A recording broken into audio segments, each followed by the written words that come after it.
Bonjour à vous, je suis Fid et bienvenue dans ce nouvel épisode de Focus, la seule vidéo qui analyse comment tu écoutes la musique avec tes yeux. Et aujourd'hui, épisode spécial parce que nous avons eu l'honneur d'être au Badaboom pour la sortie de 17%, l'album de Leto. Donc il y aura des petites images et tout. J'en dis pas plus, c'est parti.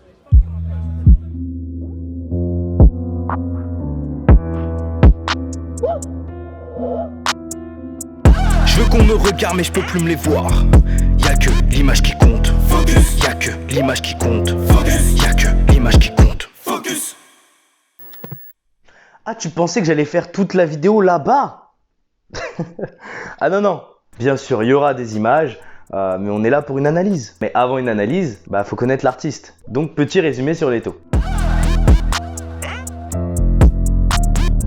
Leto est un artiste venant du 17e arrondissement de Paris, d'où le titre 17% de l'album. Issu du binôme PS Auteuil qui existe depuis 2013, il décide d'entamer une carrière solo à partir de 2018 au sein du label Rec 118. Ses deux premiers projets en solo sont les mixtapes Trapstar et Trapstar 2 qui lui permettront d'acquérir un bon succès d'estime et même d'atteindre le disque d'or avec le second volet. Mais c'est avec son premier album Sans Visage qu'il enfonce le clou et qu'il devient un poids lourd de la scène rap actuelle. Il réussira à obtenir un disque d'or avec ce projet également, mais ça ne s'arrête pas là. Il va enchaîner un nombre incalculable de featuring après la sortie de son album. C'est ingénieux car il continue d'inonder le rap français avec des apparitions, donc ça défend l'album alors qu'il va pas sortir de nouveaux morceaux autour du projet. C'est une belle strat.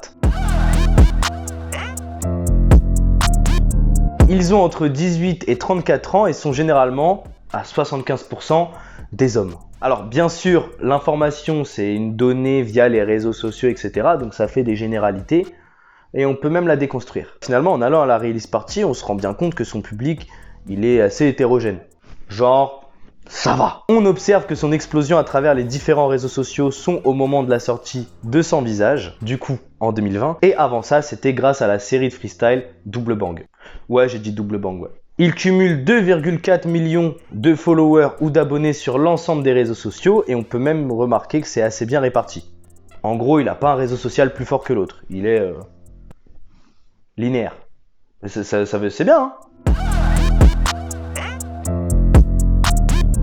Maintenant que Leto a réussi à s'imposer comme un acteur majeur du rap français, la question que je me pose c'est, est-ce qu'avec 17% il va continuer son ascension? Et là, on part sur la vraie analyse. Alors là, les analyses, ça va être un petit peu plus long, ça va être même très long. Ouah! Avant d'entamer l'analyse, je peux pas passer à côté du petit « si ça te plaît, abonne-toi ». Donc, si ça te plaît, abonne-toi, partage, like et tout, etc. Ça fera plaisir. Je pense que ce qui m'a le plus troublé dans la communication de Leto autour de cet album, c'est son annonce. Pour la simple et bonne raison que je m'y attendais pas, quoi. Après la sortie de son album, plusieurs rumeurs couraient autour d'un Trapstar 3. Bon, ça va encore, ok. Vers fin août, il sortira une nouvelle série de freestyle, Mozart Captain Jackson. Enfin non, il va sortir un premier épisode de cette série. Puis il y a l'album. Il annonce l'album, il sort même pas un mois après un freestyle.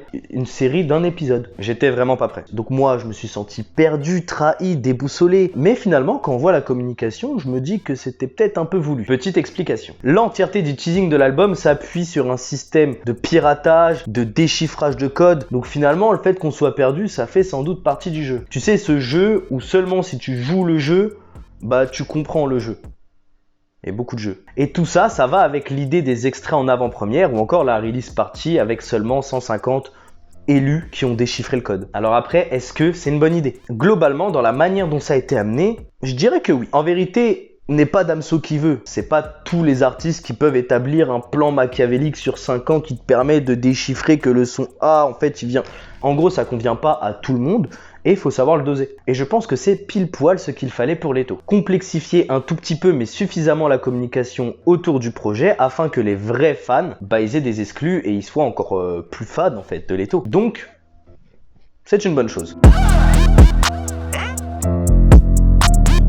Alors l'annonce de l'album c'est ce qui m'a le plus troublé, mais le titre c'est ce qui m'intrigue le plus. Alors oui, on peut dire que c'est la référence au 17e arrondissement de Paris de l'État, ok, c'est la version simple. Après peut-être que la version simple c'est la réalité aussi, hein.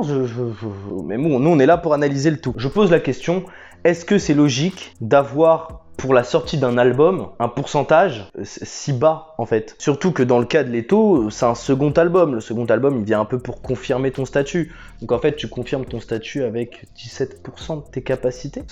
Sérieusement, ça m'intrigue. Alors, vu que ça m'intrigue, j'en ai déduit une théorie. Avant de vous la dévoiler, je vais vous montrer qui m'amène à y croire encore plus. Parce que de base, moi j'aime bien faire des théories et tout, je le montre pas souvent en vidéo, parce que je me dis qu'en fait, si je suis à côté de la plaque, j'ai l'air un peu chez père, tu vois. Mais là, je me dis, bon, faut se lancer. Et j'ai envie d'y croire, voilà. Donc, ce qui m'a amené à y croire encore un peu plus, c'est ma rencontre avec Mekolo. Journaliste chez Move, La Récré ou encore Aya, elle a eu la gentillesse de répondre à mes questions sur l'album qu'elle avait déjà écouté. Donc là, ouais, j'avoue, c'est ma petite exclue.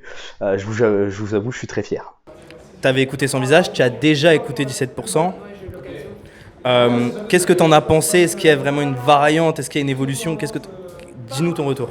Moi, personnellement, de ce que j'ai ressenti, c'est peut-être un peu moins d'énergie. Genre, là, c'est beaucoup plus... c'est finalement assez calme comme projet. Il profite d'utiliser sa voix de tête sur beaucoup de morceaux. Voilà, je t'en toujours une oreille parce qu'aujourd'hui, c'est un artiste qui compte sur la scène du rap en France. Pendant un moment, ça a été le gars des feats. On l'a vu partout. Donc voilà, c'est un artiste sur lequel il faut jeter l'oreille. Moi, c'est peut-être un peu moins, et ça se voit d'ailleurs quand on va voir le public, je suis un peu moins, je pense, le public cible de Leto. Mais après, c'est hyper bien produit, c'est très bien calibré, c'est bien travaillé. Après, il a sa recette et je pense qu'il l'a suivi. Avec tous les beatmakers qu'il a alignés, il aurait pu, je pense, prendre un peu plus de risques. De toute façon, on va attendre l'avis du public cible parce que finalement, quand on n'est pas la cible, c'est hyper compliqué de donner un avis. La musique, ça reste subjectif de toute façon. Ouais, bien sûr. Et en termes d'image ou de delivery, parce que finalement, il y a eu Mozart Captain Jackson, la série de freestyle, puis finalement, il a annoncé l'album derrière. Est-ce que tu ressens une certaine évolution, toi, de ton côté ? Après, je pense qu'il est sur son run en fait. Il continue vraiment son taf là depuis quelques années. Il installe sa marque, sa manière de travailler. Voilà, il continue. Alors, il est un peu moins trap star peut-être qu'au début, mais en tout cas, je pense qu'il est sur son run et qu'il continue sa stratégie. C'est vraiment tout pour moi, je voulais vraiment avoir ton petit avis sur 17%, l'album est disponible au moment où sort la vidéo. Une actu en particulier ou... La récré ça continue, l'after rap ça continue, voilà, on va trouver quelques articles que j'ai écrits sur Aya, donc, et puis de toute façon en fait le plus important ça reste le Peura, hein. Il n'y a que ça qui compte finalement. Merci beaucoup. Alors tout d'abord, je tiens à la remercier d'avoir répondu à mes questions parce que finalement, on était vachement en freestyle et elle aurait pu pas accepter. Donc, merci. Tu m'as peut-être rendu complotiste sur les bords, mais on va voir ça tout de suite. Bon, revenons à nos moutons, la théorie. Je pense que 17% est un album évolutif et ce pour plusieurs raisons. Je vais revoir la vidéo dans 6 mois, la théorie sera totalement fausse, je vais pleurer du sang. Si on reprend ce que dit Mekolo, en dehors de son avis qui du coup n'appartient qu'à elle, elle exprime l'idée que finalement Leto est un peu plus tranquille sur cet album et que finalement il est dans la continuité de Sans Visage. Mais, est-ce que vous avez entendu Mozart Captain Jackson? Parce que littéralement c'est tout l'opposé.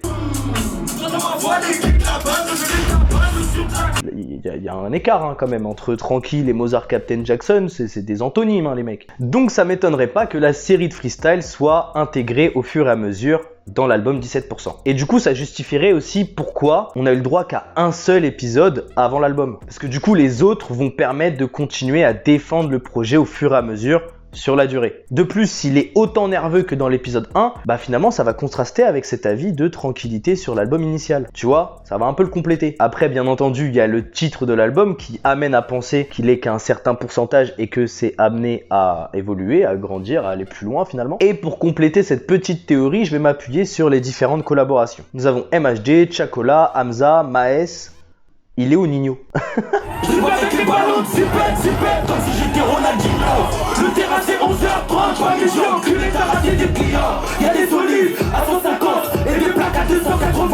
Non, à un moment donné, il faut le dire, si on continue sur ma théorie, il est possible finalement qu'il y ait déjà un featuring avec Nino de prévu pour la continuité de l'album. Et on peut même entrevoir d'autres collaborations comme Gazo ou Frisk Orleans. Avec cette théorie, vous avez globalement mon avis. Si je continue, je deviens vraiment complotiste, donc on va juste conclure.